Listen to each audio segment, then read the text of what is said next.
दोस्तों, अगर आप लोगों की भी यही प्रॉब्लम है कि आप लोग किसी सबक को याद करते हैं और पेपर से पहले आप लोग उस चीज़ को भूल जाते हैं, तो ये वीडियो आप लोगों के लिए है। दोस्तों, आज की वीडियो में मैं आप लोगों की ये प्रॉब्लम बिल्कुल हमेशा के लिए ख़त्म कर देने वाला हूँ, क्योंकि इस वीडियो में मैं आपको ऐसी 7 टिप्स बताऊँगा जिनको इस्तेमाल कर कर आपकी ये प्रॉब्लम दूर हो जाएगी और आप जिस चीज़ को भी याद करेंगे वो आपको हमेशा के लिए याद होगी। दोस्तों, बात इस तरह स्टार्ट करते हैं कि अगर हम लोग किसी चीज़ को याद करते हैं, सबसे मेजर वजह होती है हमें उस चीज़ के भूलने की। वो होती है कि हम लोग उसको रट्टा लगाकर याद करते हैं, यानी कि वर्ड बाय वर्ड, हर्फ बाय हर्फ उस चीज़ को हम लोग याद करते हैं। हमारे माइंड में इतनी कैपेसिटी नहीं होती कि हम लोग एक एक वर्ड को हमेशा अपने माइंड में स्टोर कर पाएँ। तो इसीलिए वो कुछ टाइम तक तो हमें याद रहती है, लेकिन थोड़ा सा टाइम गुजरने के बाद वो हमारे जहन से भी गायब हो जाती है। मैं आप लोगों के एक एग्जांपल के साथ अपनी जो बात है उसको एक्सप्लेन करता हूँ। दोस्तों, जिस तरह हमारे मोबाइल फ़ोन की 2 स्टोरेज होती हैं। द फर्स्ट वन एक इंटरनल स्टोरेज होती है और एक एक्सटर्नल स्टोरेज होती है। इसी तरह हमारे ब्रेन की भी 2 स्टोरेज होती हैं। एक को हम शॉर्ट टर्म मेमोरी कहते हैं और दूसरे को हम लॉन्ग टर्म मेमोरी कहते हैं। तो दोस्तों, शॉर्ट टर्म और लॉन्ग टर्म मेमोरीज के नाम से ही हमें पता चलता है कि वो चीज़ें जो शॉर्ट टर्म के लिए, थोड़े अरसे के लिए हमारे ब्रेन में स्टोर होती हैं, वो उसको शॉर्ट टर्म मेमोरी कहते हैं, और जो लंबे अरसे के लिए हमारे जहन में स्टोर होती हैं उसको हम लॉन्ग टर्म मेमोरी कहते हैं। शॉर्ट टर्म मेमोरी की एग्जांपल इस तरह के, आप लोग सड़क पर जा रहे हैं और आप लोगों को एक रेड कलर की कार नज़र आती है, या आप लोग आसमान की तरफ देख रहे हैं और एक आप लोगों को एरोप्लेन नज़र आता है। ठीक है, आप उसको कुछ सेकंड्स के लिए तो अपने जहन में याद कर पाएंगे, लेकिन 1 से 2 या 5 मिनट बाद आप लोगों को वो चीज़ आप लोगों के जहन में नहीं स्टोर हो पाएगी। इसको हम कहते हैं शॉर्ट टर्म मेमोरी। बिल्कुल इसी तरह लॉन्ग टर्म मेमोरी की एग्जांपल ये है कि आप लोगों ने आज सुबह क्या खाना खाया। ठीक है, आप लोगों को ये चीज़ याद लाजमी से रहेगी। इसके अलावा आप लोगों ने किसी इंपॉर्टेंट मीटिंग में जाना है या किसी पार्टी में जाना है, वो आप लोगों की लॉन्ग टर्म मेमोरी में सेव हो जाएगी और ये आप लोगों को भूलेगी नहीं। या इसी तरह आप लोग किस क्लास में पढ़ते हैं, ये चीज़ आप लोगों को लॉन्ग टर्म मेमोरी में हमेशा याद रहेगी लॉन्ग टाइम के लिए। इसको हम कहते हैं लॉन्ग टर्म मेमोरी। तो ये हो गई उसकी एग्जांपल। अब आप लोगों को बताता हूँ कि आप लोग किस तरह अपनी जो स्टडीज़ हैं, स्टडीज़ रिलेटेड, आप लोग उसको अपने शॉर्ट टर्म मेमोरीज यानी कि रट्टेबाजी से उठाकर लॉन्ग टर्म मेमोरी में लेकर जाते हैं और इसको हमेशा के लिए जो चीज़ पढ़ते हैं उसको सेव कर लेते हैं। तो जो तरीके आप लोगों को बताने जा रहा हूँ, प्लीज़ इसको कहीं ना कहीं लाजमी से लिख लें, क्योंकि ये आप लोगों की ज़िंदगी में हमेशा हर क्लास में आप लोगों के ये साथ देंगे। तो चलिए फ्रेंड्स, वीडियो को शुरू करते हैं। Number 1, make study unique. दोस्तों, इसका मतलब बहुत ज़्यादा आसान है कि आप लोग जिस चीज़ को भी पढ़ें, जहाँ से भी पढ़ें, उसको थोड़ा सा यूनिक, मज़ेदार, पुरलुत्फ़ बनाकर पढ़ें। आप लोग कोई भी चीज़ जब एक साथ याद करने बैठते हैं तो आप लोग एक ही चीज़ को, यानी कि एक सफ़ा है उसमें एक जैसे ही हर्फ लिखे हुए हैं या एक प्लेन सफ़े में आप लोगों ने जो लिखा है, अगर आप उसको याद करें तो आप लोगों के माइंड में वो चीज़ कुछ टाइम के लिए तो स्टोर हो पाएगी। लेकिन अगर आप उसको चाहते हैं कि लॉन्ग टर्म मेमोरी में सेव हो, तो उसके लिए आप उसको थोड़ा सा मज़ेदार बनाएं। आप उस पर थोड़ी सी ड्राइंग कर सकते हैं, हाइलाइटर्स का इस्तेमाल कर सकते हैं, कुछ वर्ड्स को अंडरलाइन कर सकते हैं, कुछ लाइंस को अंडरलाइन कर सकते हैं, ताकि जब आप उस बुक को देखें, उस सफ़े को देखें, तो आप लोगों के माइंड में इस तरह की डिस्टर्बेंस पैदा हो कि आप लोगों को वो चीज़ जल्दी से याद हो सके। तो ये एक बहुत ज़्यादा हेल्पफुल तरीका है किसी भी चीज़ में इंटरेस्ट लेने का, क्योंकि जब आप किसी चीज़ में इंटरेस्ट लेंगे तो वो आप लोगों को पहले से ज़्यादा अच्छे तरीके से याद होगी। नंबर 1 तरीका मैंने आप लोगों को बता दिया कि अपने काम को और ज़्यादा यूनिक बनाकर पेश करें। नंबर 2 है लाउड स्टडी। दोस्तों, ये साइंटिफिकली भी प्रूवन है कि अगर हम किसी सबक को, किसी टॉपिक को ऊंची आवाज़ से याद करते हैं और वो आवाज़ हमारे राइट ईयर की तरफ जाती है, तो वो चीज़ें डायरेक्टली हमारे लॉन्ग टर्म मेमोरी में चली जाती है। इसकी एग्जांपल आप इस तरीके से ले सकते हैं कि जब हम एक बंद कमरे में बैठ के बिल्कुल खामोशी से किसी चीज़ को पढ़ रहे होंगे, किसी पैराग्राफ को पढ़ रहे होंगे, याद कर रहे होंगे,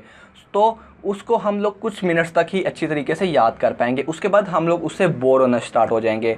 तो अगर हम लोग यही काम करें कि हम लोग बेशक किसी बंद कमरे में या किसी ज़्यादा पीपल वाले इलाके में हैं, तो अगर हम अपनी टॉपिक को या किसी सबक को ऊंची आवाज़ से याद करते हैं, ऊंची आवाज़ से पढ़ते हैं, अभी मैं पढ़ने का बता रहा हूँ, पढ़ते हैं, खाली 1 से 2 मरतबा अगर हम लोग ऊंची आवाज़ से पढ़ लें तो हमारे वो चीज़ें अच्छे तरीके से याद होने के बहुत ज़्यादा चांसेस बढ़ जाते हैं। और अगर हम उसको अच्छे तरीके से ऊंची आवाज़ से याद कर लें तो फिर तो वो हमारे लॉन्ग टर्म मेमोरी में हमेशा के लिए सेव हो सकते हैं और हमें वो ज़रूरत के टाइम पे हमारा जो ब्रेन है वो वहाँ से उस लॉन्ग टर्म मेमोरी से उस सेक्शन को ले लेगा और हम लोगों को पेपर्स के दौरान उसका बहुत ज़्यादा फ़ायदा होगा और हमें चीज़ें जल्दी से याद आ जाएंगी। Number 3, clear concept. दोस्तों बिल्कुल आसान सी बात है, आप लोगों को आपके टीचर्स ने भी बताई होगी कि जब भी आप लोगों ने किसी भी लेक्चर को सुना या कोई भी सबक आप लोग याद करने वाले हैं, कोई टॉपिक, कोई क्वेश्चन, तो हमेशा उसका जो कॉन्सेप्ट है उसको हमेशा अपने दिमाग में क्लियर रखें कि इस स्पेसिफिक पैराग्राफ में या इस स्पेसिफिक लाइन में क्या बात की जा रही है या जो ऑथर है, जो राइटर है, वो इस टॉपिक में क्या कहना चाह रहा है। इंस्टेड ऑफ कि आप पूरी वर्ड्स को बगैर समझे याद करें, अगर आप उसको समझ के याद करेंगे तो अगर आप लोगों के जहन से वो चीज़ निकल भी जाती है और आप लोगों के जहन में थोड़ा सा एक क्लू रह जाता है उस टॉपिक के बारे में, तो आप लोग इस चीज़ अपने से उस चीज़ को लिखने के काबिल हो सकेंगे अगर आप लोगों को उस चीज़ की समझ आ जाएगी। और अगर आप लोगों को समझ आ जाएगी तो आप यकीनन आप लोगों को पेपर में इसकी बहुत ज़्यादा ज़रूरत होगी और आप लोग इससे बहुत ज़्यादा फ़ायदा भी उठा सकते हैं। सो जो भी चीज़ याद करें, जो भी चीज़ पढ़ें, उसको अच्छे तरीके से समझकर लाजमी से पढ़ें। Number 4, highlight main points. दोस्तों इसका एक आसान सा आप लोगों को मैं बता देता हूँ कि ये इस पॉइंट का क्या मतलब है। इसका मतलब सिंपल सा है कि जब आप लोग एक पैराग्राफ को याद कर रहे हैं, ठीक है, उसमें जो मेन या बड़े वर्ड्स हैं, ठीक है, उनको आप किसी मार्कर से हाईलाइट कर लें या आप खाली किसी हाईलाइटर को इस्तेमाल कर या अगर आपके पास ये चीज़ें नहीं है, ज़रूरी नहीं है, आप एक पेंसिल से उस पर सर्कल कर लें, रेक्टेंगल बना लें, अंडरलाइन करें, इस तरह का कर लें कि वो जो स्पेसिफिक वर्ड्स हैं, जो इंपॉर्टेंट वर्ड्स हैं एक पैराग्राफ में, वो हाईलाइट हो जाए। जब भी आप उस पैराग्राफ को देखें तो आप लोगों को समझ आ जाए कि इस पैराग्राफ में क्या था। या इसकी एग्जांपल बहुत आसान है, जिस तरह हम लोग अब एक ऐसे को लिखते हैं, उसकी हम लोग क्या करते हैं, हेडिंग्स जो होती हैं, मेन हेडिंग, उनको याद रख लेते हैं। तो जब हम लोग उसको पेपर में करने लगते हैं तो फिर हम लोग सिर्फ उसकी मेन हेडिंग्स को याद करते हैं और जो उसके अंदर मटेरियल होता है वो हम लोग को वैसे ही याद आ जाता है। इसी फॉर्मूले को आप जब अप्लाई करेंगे इस अपनी स्टडी में कि आप लोग वर्ड्स को हाईलाइट कर लें और उन वर्ड्स को अपने जहन में बिठा के रखें, पूरे लाइंस को रटा मत लगाएं, याद मत करें, उन वर्ड्स को याद रख लें, अपने जहन में बिठा लें, ताकि जब आप उस पैराग्राफ को लिखने लगें, उस क्वेश्चन को लिखने लगें, तो आप लोगों को उस वर्ड्स की जो स्पेसिफिक वर्ड्स होंगे उनकी वजह से आप लोगों को पूरा जो क्वेश्चन है आप लोगों का हल हो जाए, आप लोगों को जहन में आ जाए और आप खुद क्रिएटिविटी करने के लायक बन जाएं। Number 5, avoid distractions. इसका मतलब ये है कि अगर आप लोग जब भी पढ़ रहे हों, एक तो अपने इन्वायरमेंट को इस तरह का बना के पढ़ें कि आप लोगों को कोई चीज़ डिस्टर्ब ना करे। अगर आप लोगों के पास मोबाइल फ़ोन है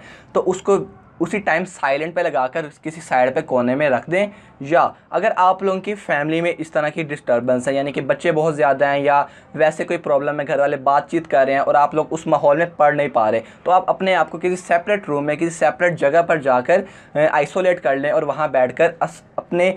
माइंड को पीसफुल रखकर उसको स्टडी करें। तब आप लोग ज़्यादा अच्छे तरीके से स्टडी कर सकते हैं और जब वो चीज़ आप लोग ज़्यादा अच्छे तरीके से स्टडी कर पाएंगे तो वो आप लोगों की लॉन्ग टर्म मेमोरी में अपने आप ही सेव होती चली जाएगी और आप लोगों को ज़्यादा मसला नहीं आएगा और आप लोगों को वो चीज़ हमेशा के लिए याद भी रह जाएगी। Number 6, take a nap. इसका मतलब ये है कि मैं नहीं कह रहा कि आप लोग इस पॉइंट को ज़्यादा अमल में लाएं, लेकिन साइंटिफिकली ये चीज़ भी प्रूवन है कि अगर हम लोग किसी चीज़ को याद कर